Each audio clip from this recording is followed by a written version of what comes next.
దేవుని ఆత్మ నీలో ఉండాలంటే తగ్గింపు, దర్శనము రావాలంటే తగ్గింపు, నువ్వు పరిశుద్ధంగా జీవించాలంటే తగ్గింపే.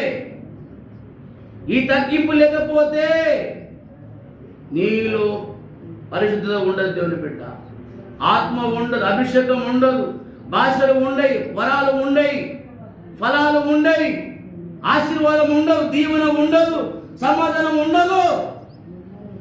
నువ్వు సంపాదించింది కూడా వ్యర్థమైతే దేవుని బిడ్డ. అందుకే గర్వపడకుడు అంటున్నాడు. ఎందుకు దేవుని బిడ్డ? ఈ మనిషి జీవితం ఎప్పుడు ముగుస్తుందో, ఇలా ఇంట్లో రేపు మంటలే, రేపు ఏమి సంభవించునో, ఉన్న రోజులు అందరితోటి కుటుంబంలో కానీ బంధువులలో కానీ ఎవరితోనైనా కానీ సమాధానం, ప్రేమ కలిగి తగ్గించుకొని దేవుని దృష్టికి నువ్వు పరిశుద్ధంగా జీవించడానికి రా. ప్రభు కృప నీకు అనుగ్రహించబడుతుంది.